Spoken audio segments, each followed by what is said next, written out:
Okay, so now let's see. So that's it, our time. Then now, we are going to find the estimates of theta.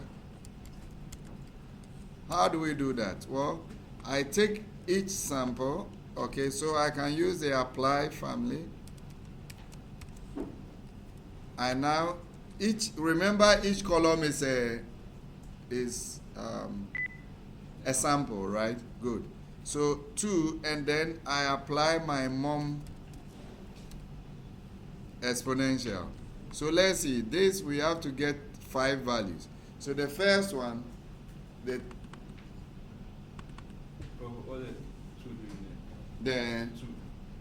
the 2 is that it's like this. So apply is used on rectangular disc. If the margin, so it's 2, it means each column you are doing whatever the function is, you apply it on each column. If the margin is equal to 1, it means each row. Yeah, so that's it. So you can, that's why I said look through. It's very important functions. So they apply, you can apply. Okay, so apply functions over array margins. Okay, so, and there are so many of them. So apply, so if the margin is 1, every row, do it. If the margin is 2, every column. So our data we simulated was 5. Each column is a sample. So what we are doing is that the function mom, which uses the method of moment to estimate the parameter, apply it on each column. And it means the columns are 5, so we get 5 estimates.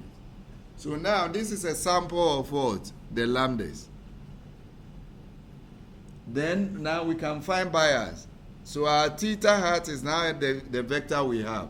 What is theta? Theta is 0.25.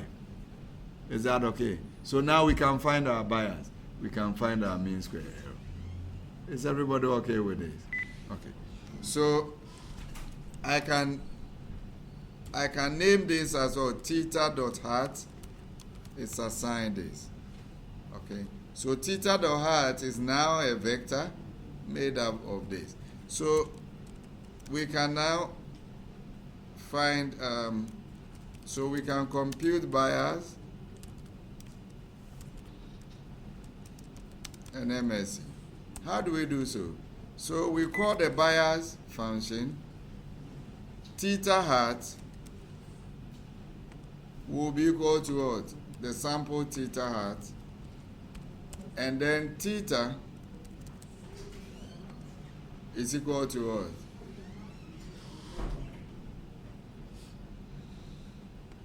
Remember here is the rate. Is that okay? Okay, so I come here, I put rate. Okay, then I compute it. So negative. So it means they were what? On average, it was what? Underestimating the parameter. Is everybody okay? Remember bias, you can get negative or what? Positive, and you can get 0. Okay. In some cases, you can also find the absolute bias, because I mean, we just want to see whether it is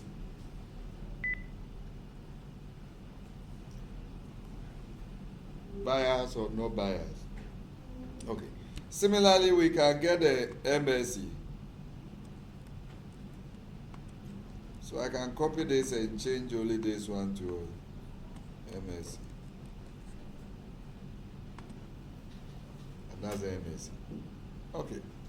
So that's how we implement simulation. How to find bias, how to find mean square error. But remember that mean square error bias on its own is not it's comparable when you have different estimators, yeah, and so forth. So we know that it should get to 0, which is good. But if you have 1, how would you interpret it? Is it close to 0? And so for that's not so clear. 1,000 may be close to 0 depending on other values you are getting than 1. All right. Okay, so let's see. So now we can go back and, when I finish all this, I can also put all of them in a function such that I enter a parameter, my function will take it, generate observations from an exponential, calculate bias, and report on the parameter bias and mean square error. Okay. That's the. So I'll send you a.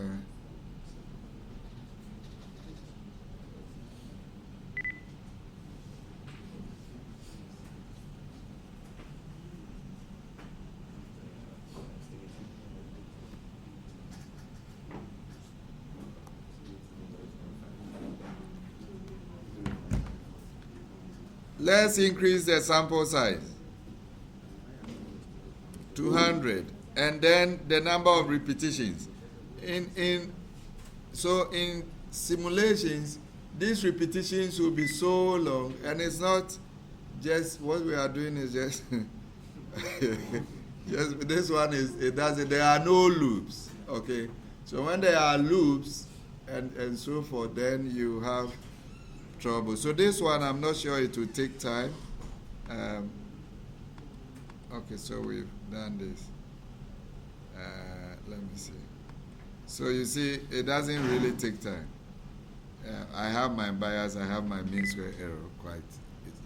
But, I mean, there are some that take so long a time. And I'll show you some as we move on. Okay. So, this is it. So you can go back. If we want to do this, we can also just copy this. So these are the values you need again, and then you call bias and mean square error. Okay, so let me do it this way. So once you write a function, you don't need to repeat it again. So this, let me reduce this. Then I can now do, let's say, 1,000 and check how it works.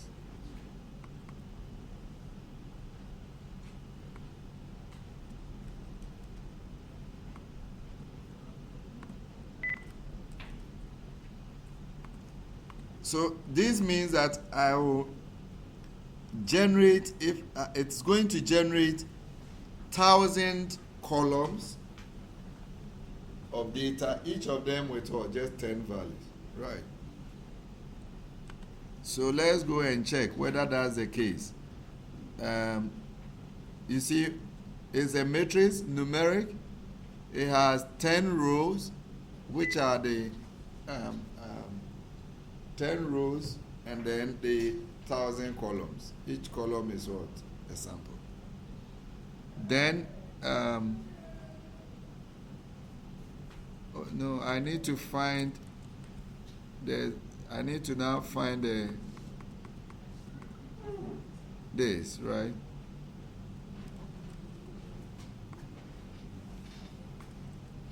So now I work on it. Theta will now be 1,000. Is that okay? So let's look at the distribution of theta.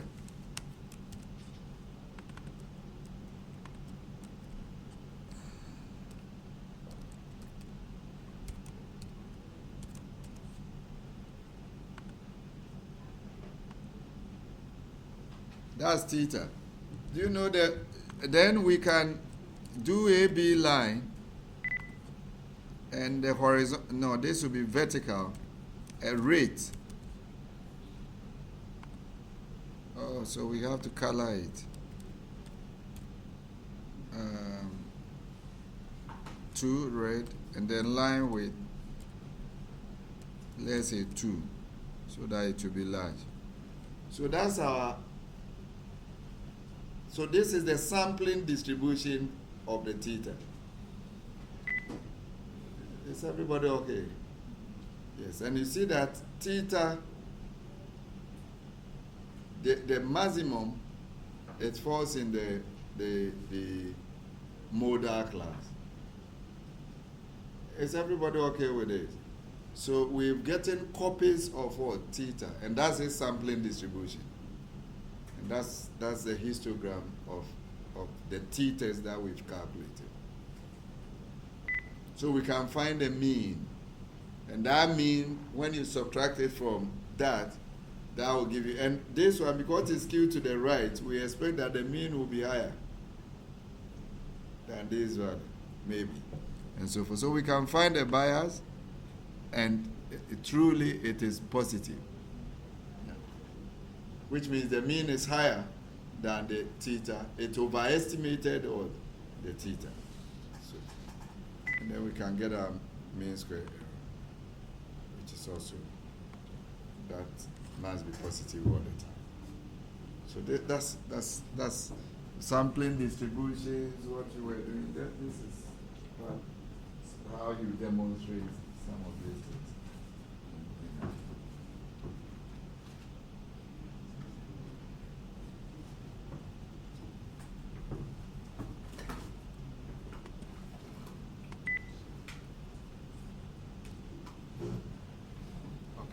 So now, it means that we can now add this to, if we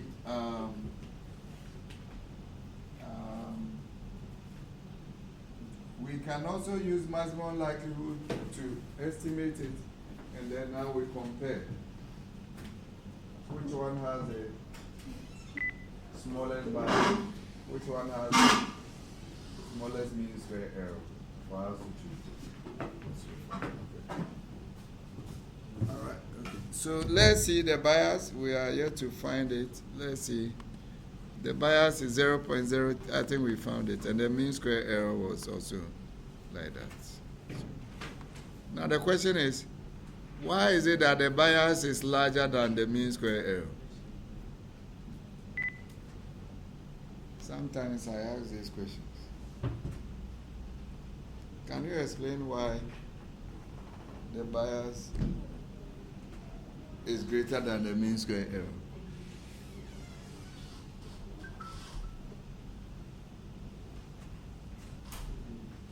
Yes. Okay, so I'll leave it and ask you when the time comes. Okay, so that's it with bias and mean square error. Please, is everybody okay with it? Any question? Any question? Okay. So that's moment estimate and how you calculate bias and mean square error. Now, we are going to use maximum likelihood from the fit list that you did or in the journal article I sent you. And then now we can also use that one to find the rate. And then we find the mean square error. We find the bias, then we can check which one is good. So now maximum likelihood.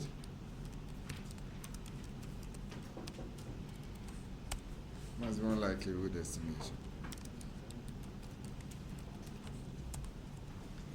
Now remember that in mass you have the fit list. So let me use library mass.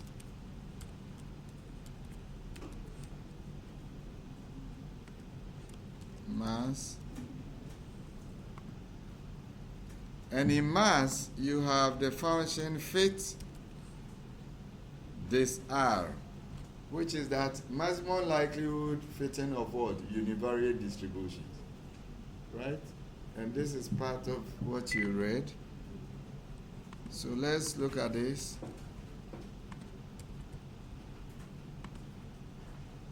Maximum likelihood fitting of univariate distributions.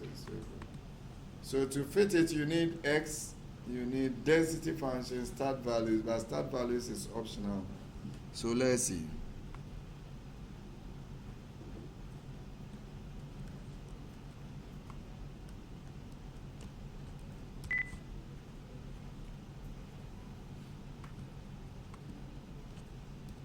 So our density will be exponential.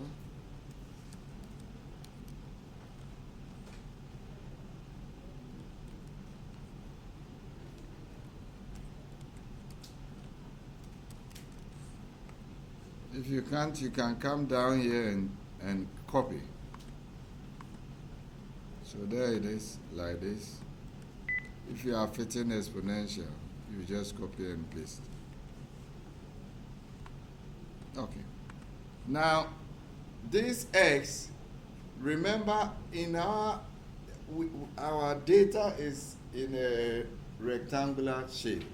So you come here and check what is x. X is what? A numeric vector. So the reason why we were doing data structures are this.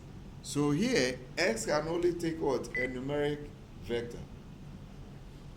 So how do we go about this? It means that we have to pass the columns to it each time. So you do first column, then second column, third column, and so forth. You cannot put all of them together in one way. Okay. So how do I go about this? I can appeal to the apply function as well, or I can also use define 1 to 1000 and then select, you remember the subscripting. I select the columns each time and then I fit it until it ends up at the last one. But it's easier if you use the apply family. So I'll call it mle dot theta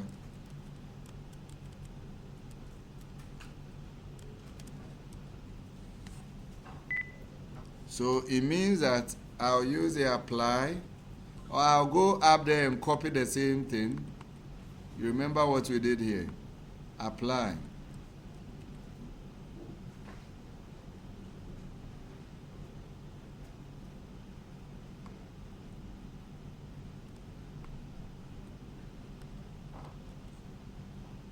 Okay, so this data, but here I'm not going to use a mom.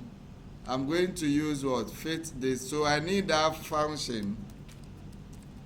But in this case, I'll put in x because I need to take each x as each x will be the data. Then I do this. X is equal to x and density function is exponential. So in this case, I can do it like this. MLE, and the MLE will be 1000 as well. So I can also do haste MLE, where is it? Just to see the sampling distribution of the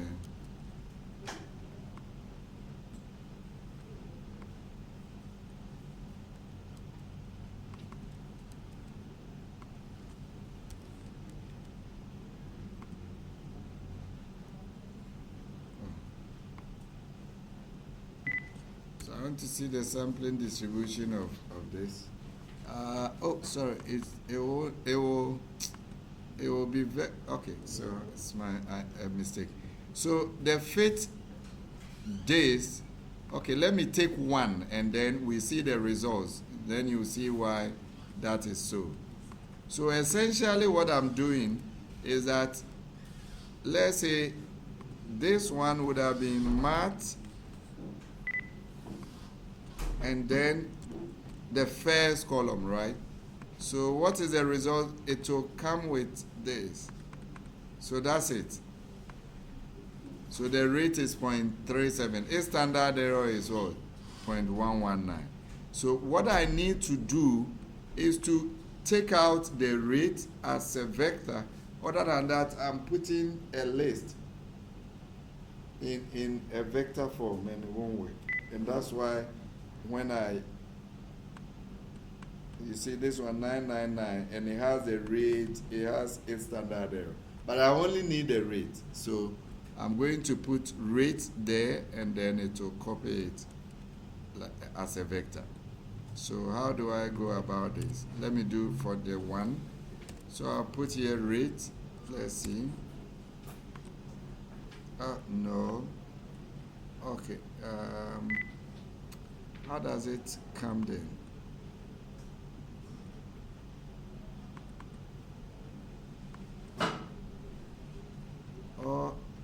just select one. So it's still estimate. Okay, so it has to be estimate. $ estimate. Okay, rate. If I want the rate to be omitted, I have to do it as is it on, let me see, on list, or I have to do it numeric. It's still there. It doesn't matter, it's just a name. So that's it. So let me take this one off. So it means that I need to, if I put estimate at the end of fit this, one will ask, why? How did you know that it's estimate? Well, go here and check. Okay, you come to the values. So it says, so the value, an object, it means that what will come out of this function is an object of class fit this R, and it's a list of 4 components. So it gives you the estimate, which is what you want, right? Then it gives you the standard errors of the estimator. And then you can also get variance, covariance. You can get the log like. So from this, you can compute your AIC and your BICs as well. Okay. All right. So it means that if I put this, then I only need this, so it will be a vector. But if I leave it like that, it will be a list. That's why the other one, I couldn't plot it. Okay. So now that I'll put this one here, I can go in there and change this. Where here, it has to be within this.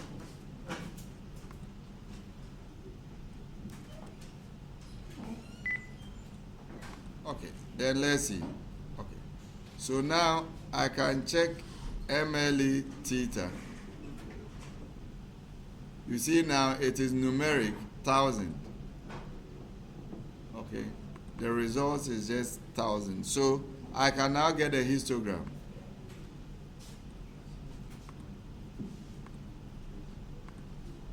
There we go. So this is how it is, which is similar to what we got for the moment estimator. Okay. So now I can also proceed to get the mean square error and bias. Or let me put in the theta. So that's the theta. So they are almost the same. Because this is just one parameter case, you won't have much differences between the mean square error and method of moment.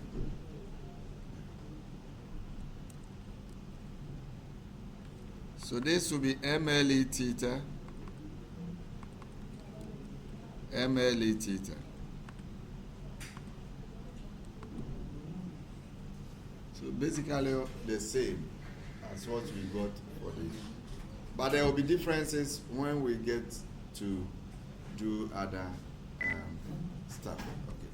So that's it with the way you can put in maximum likelihood as well in this context. Okay. So here I have to do a comment and say that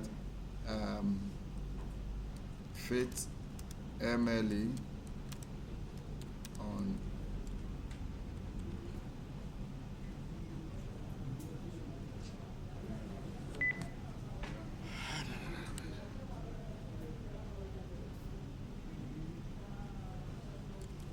so fit an exponential distribution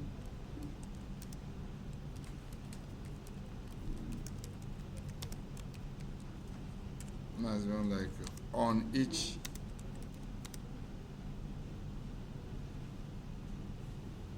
column.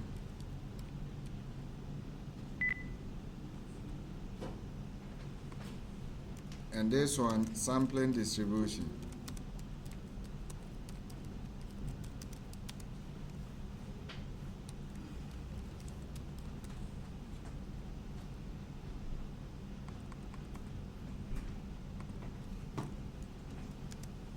And here we have the estimate of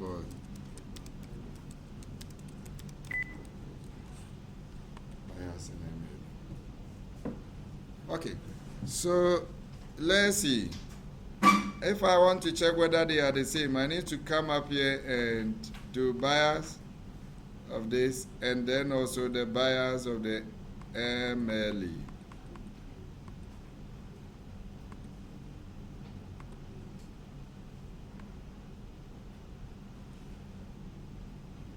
And you realize they are the same, which is expected. Yeah. Then the mean square error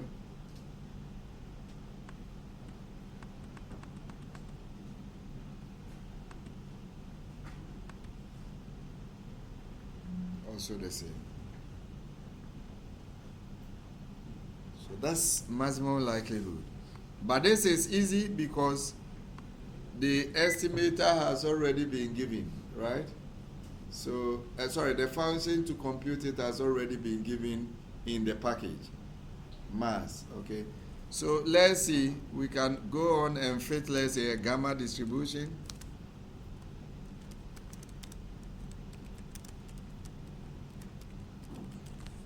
Now, if we are using a gamma distribution, what happens? Well, here, instead of this, we are going to put what? Here will be what? Gamma. Is that okay? All right. So the estimate. So MLE, let's say we call it G theta. You see now it's taking a bit of time. And now it tells me that there were warnings. So I can see what the warnings are.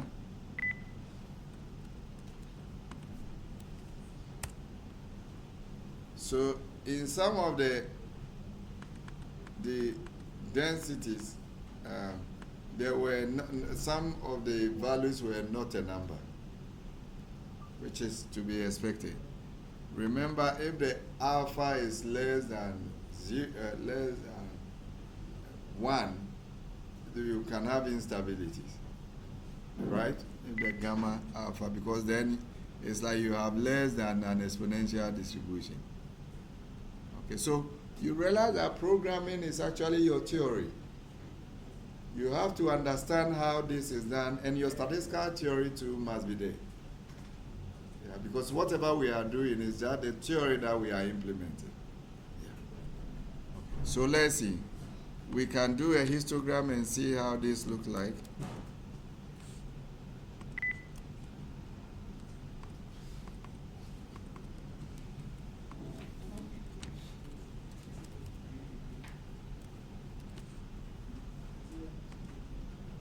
And there it is. So this is the sampling distribution. Oh, sorry, I made a mistake because this one, there will be 2. So I need, let me see how it looks like. Remember the parameters are 2. So I needed to choose the second one all the time. So let me see. Yeah. So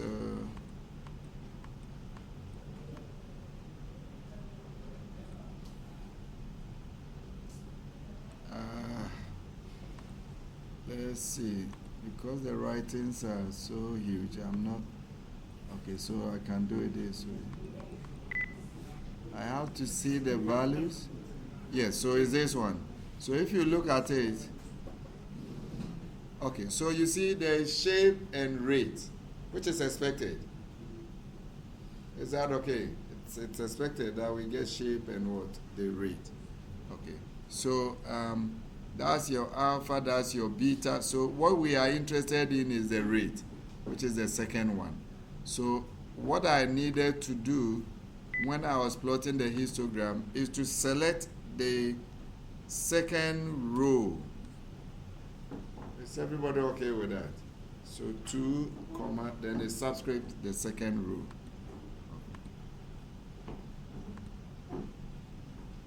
And that's it.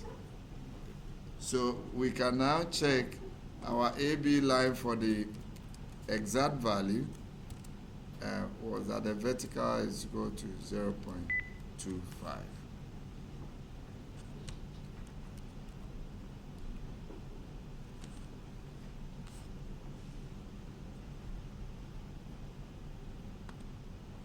Yeah, and there it is.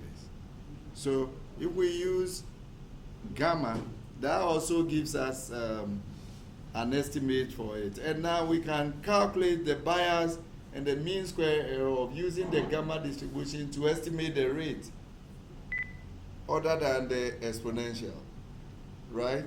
And see how well they compare with the exponential distribution. So basically, all I have to do is to come here and then copy this, and I need to call this, but I need to select the second row, right? And then here I select the second row. Okay, so this is it, and you see it's not doing too well. Remember the other one was 0.0 something.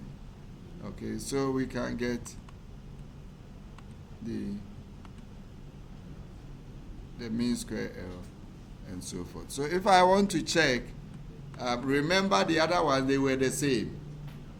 Yeah, so I just need one to check with the, so that's the bias.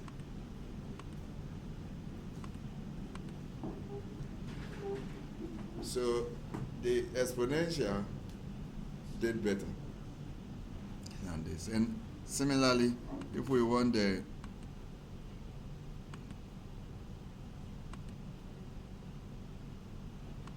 maximum likelihood, yeah, so the exponential is also better as well. So of course you can also divide and get a relative efficiency. Okay, so sometimes when you are doing simulations like this, well, we can take one as a gold standard, and also so maybe in your thesis you have to compare values. So let's say I'll let my MLE be the standard. If my MLE is the standard, then it means that I'm going to compare my MSE of the MLE estimator to each of them. Okay, so if I do it this way, MSE of MLE, okay, to, let's say, sometimes you divide. If I divide it this way by the MSE of my theta cap, then if this is 1, they are the same. So I can express it in percentage, right? Okay, so essentially I want this to be smaller than that, or then I do it the other way round as well. So you can do it the other way. So if it is smaller, if your distance is smaller, then you expect something close to 0 to be the best, right? And then if it is higher, it's not good. Or the other way around, then if it is 1 with 100%, then your MSEs are the same. So it's just like a relative frequency, sort of. Yeah. And sometimes you have to, let's say, use, if you have several estimators, you can also use what we call the best of the worst. Okay, so I choose all the worst, but among the worst, this is the best. And of course, you can also do it the other way around, the best, and then you choose the worst, and so forth. So that's it. All right. So basically, this is how you will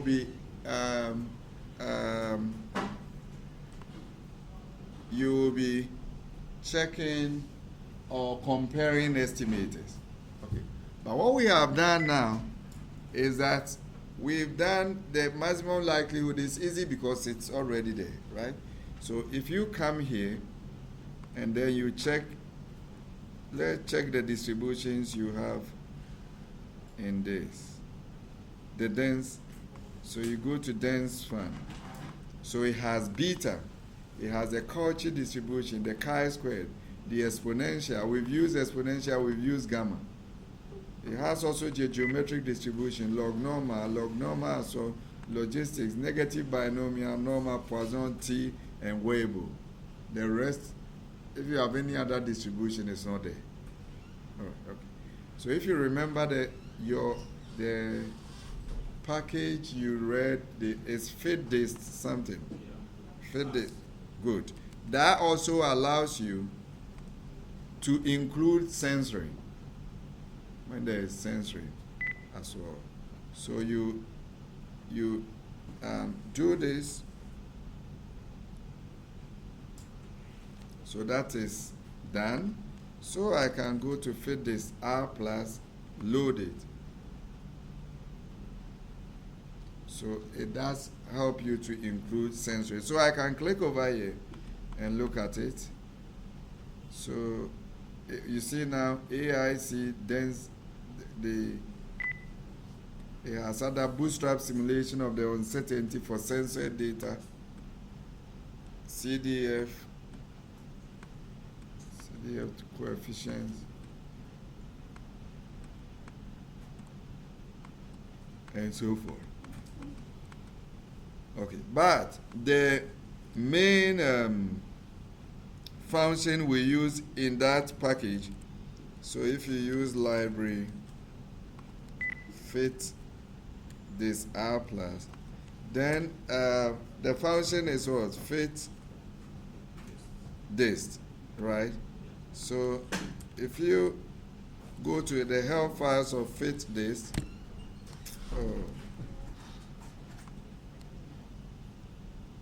it's fit univariate distributions to what? Non-censored data. So there's also the censored part that you can use for your survival analysis class as well. Okay, so here when you come here, you can use method of moment.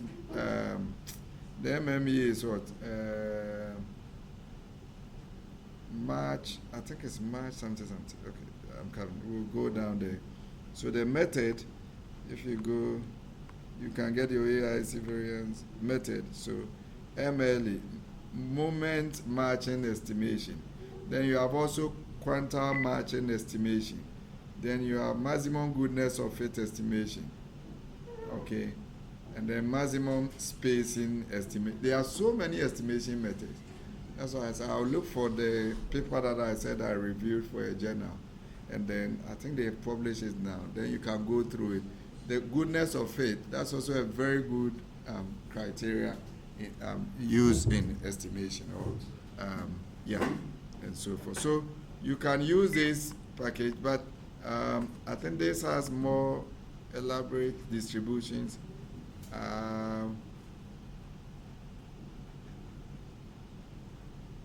Okay, so you can also use a quantile function as well, and I need to go through quantile estimation soon and so forth. But essentially, this one, you have the book, the journal article on it, which gives you practical aspects of whatever is in there. So you have the following distribution norm, gamma logits. You can have all of them in the fit dist R plus as well. So this you can check and so. Okay, so that's it. We have to end at all in 10 minutes. Okay. 4. Is it 4? Yeah. 4:20. Okay, so a moment. Let me finish with this. I need to send you a paper. Let me quickly see I can get it for you, because I gave it to the master student last year. So now we know when the distribution is stated in R. You can either use a fit dist or fit dist R plus, fit dist R or fit dist to do it. There are other packages you can use like MLE4. There are others. Okay.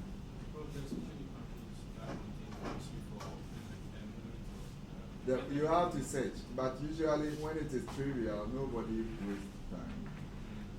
So you see, you have the method of moment matching, but the method of moment is the easiest. Yeah, but somebody may have done it. It's not something that will even waste time to do. Because you can always write your own function to do it.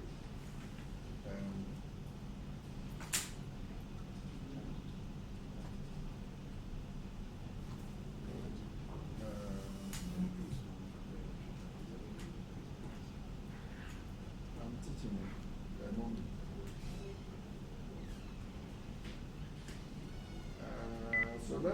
So now what I want to get you to, so I'll give you the paper to read before our next meeting next week. But let me quickly explain this principle.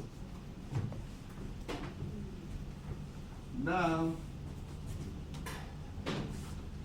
what we did was that we simulated observations and then we found the estimator. In the data you sampled, now when you go do your histogram and then you can fit various distributions to it, right? If you fit the distribution, then it means you now have estimate of the parameter. So what you need to do is that in your histogram, you now have to do a relative histogram. Is that okay? If you do a relative histogram, what you have here, the maximum will be 1, which means this is a probability density. So now, if it is exponential that you found, you can now superimpose that exponential distribution that you found the parameter estimate on this. The one that fits the data well is the best. Did you get what I'm saying? So, if you have the data like this, and you fitted a gamma distribution, maybe this is exponential, so the exponential goes like this. Then a gamma is also like this. Okay, so if I join this with line, it becomes the gamma. So I'm looking at the one that captures the height. Well, that's the best distribution.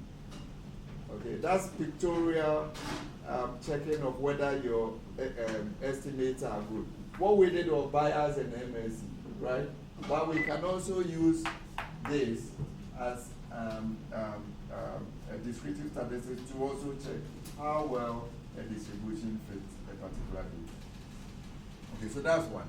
But you cannot fit this on a histogram, frequency histogram, because that's not probability.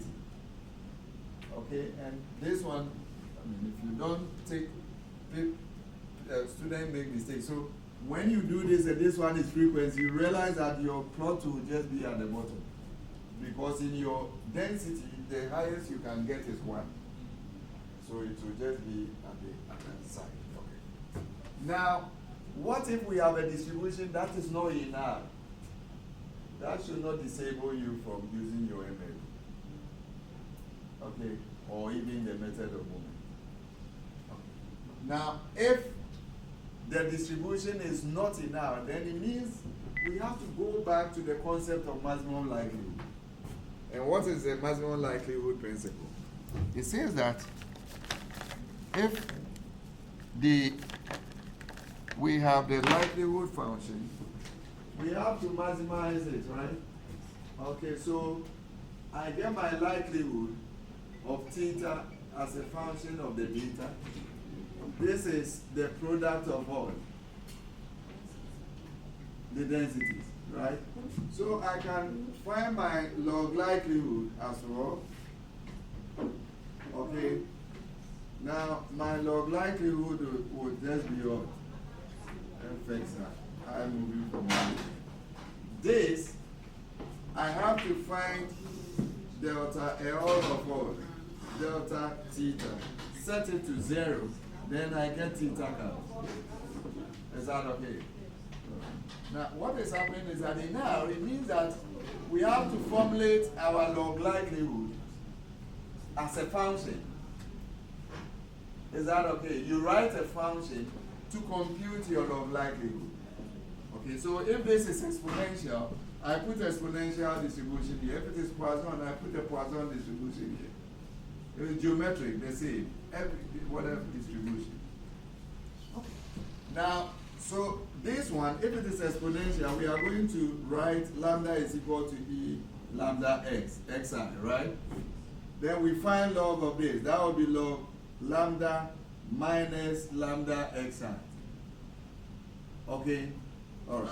Now, this one, so if I'm writing my function will take in the data, but now I'm handicapped. I need lambda, which is what I want.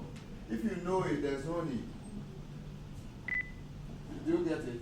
So in maximum likelihood, you need a starting point, and then you iterate. That's the principle.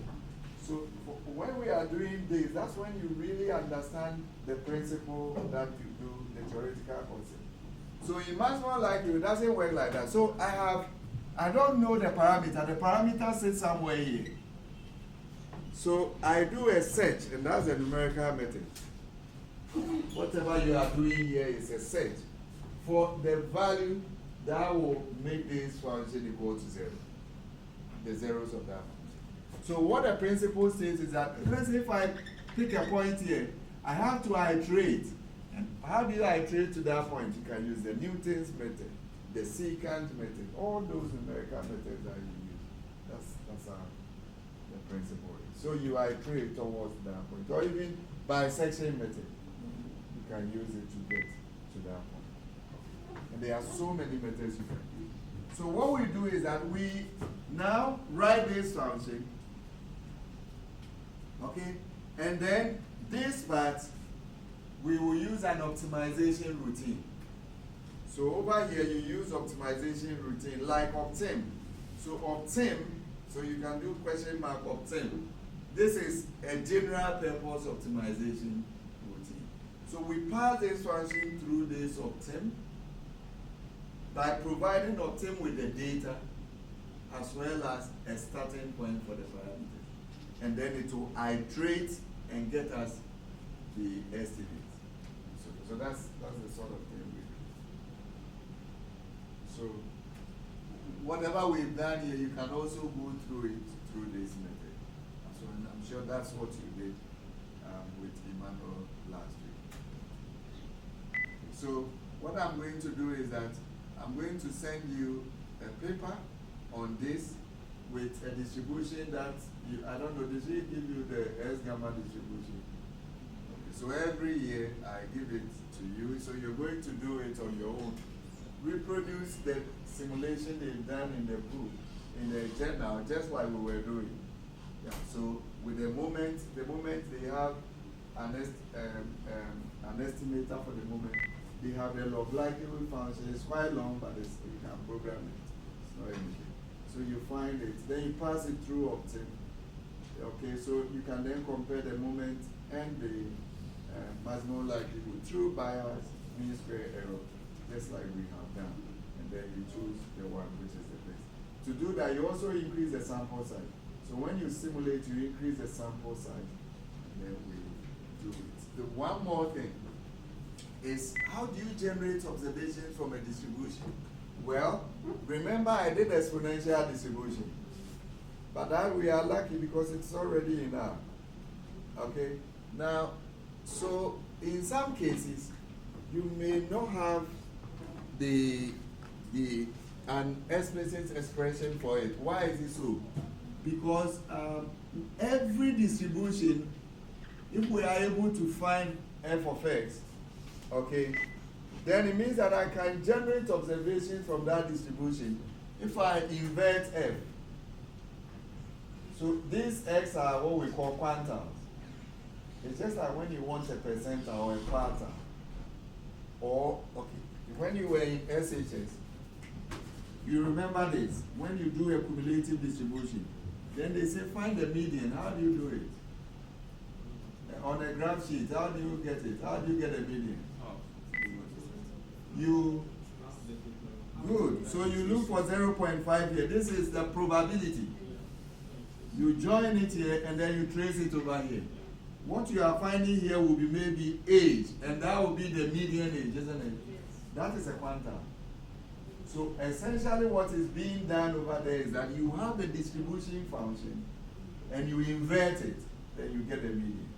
That's the concept we use over here as well in statistics to generate observations. So now what is happening is this, that if I give you any probability, or when you get any probability here, you can generate a corresponding quantile, and that is a sample.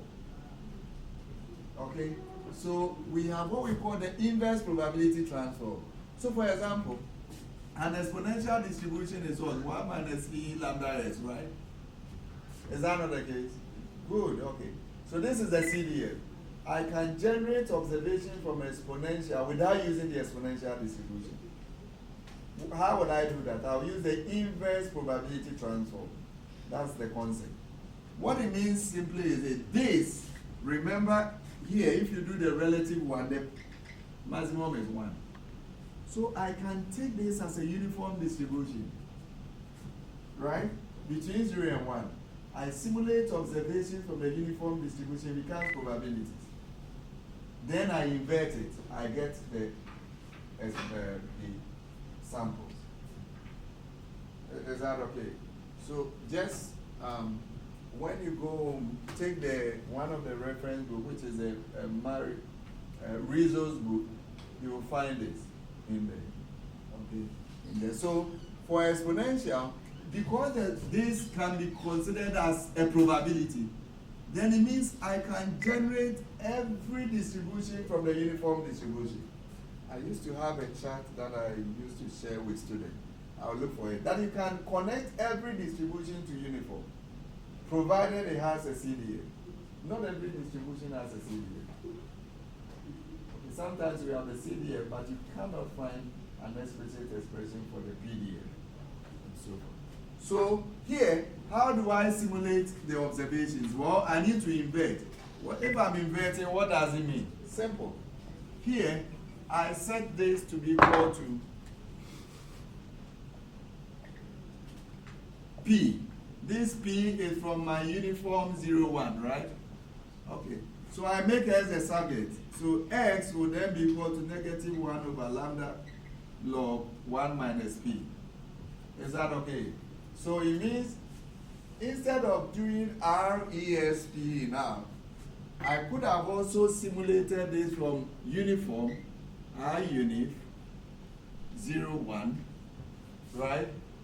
I put it within this expression. Whatever I get will also follow exponential distribution with parameter lambda. So that's it. So when you go home, you can try with other distributions as well. Every distribution we can do it from this. Now another thing is that well, we said it's called inverse probability transform. Yeah. Now remember that here we are inverting. And from your mathematics, not every function you can invert, right?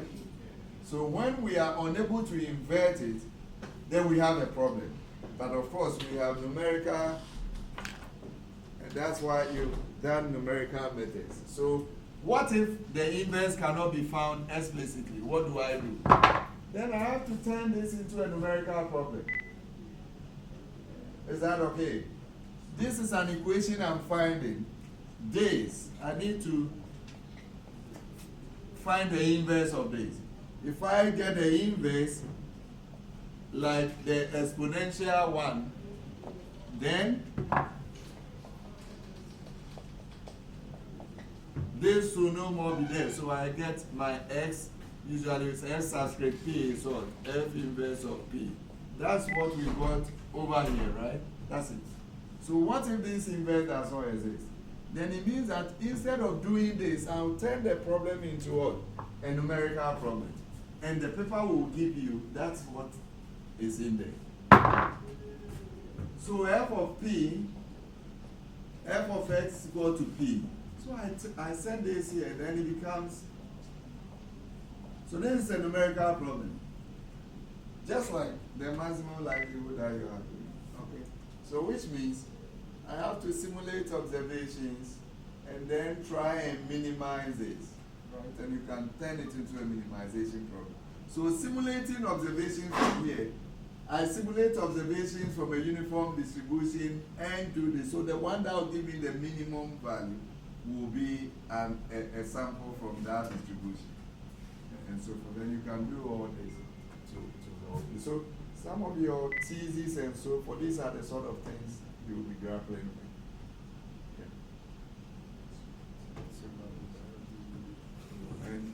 Yeah. All right.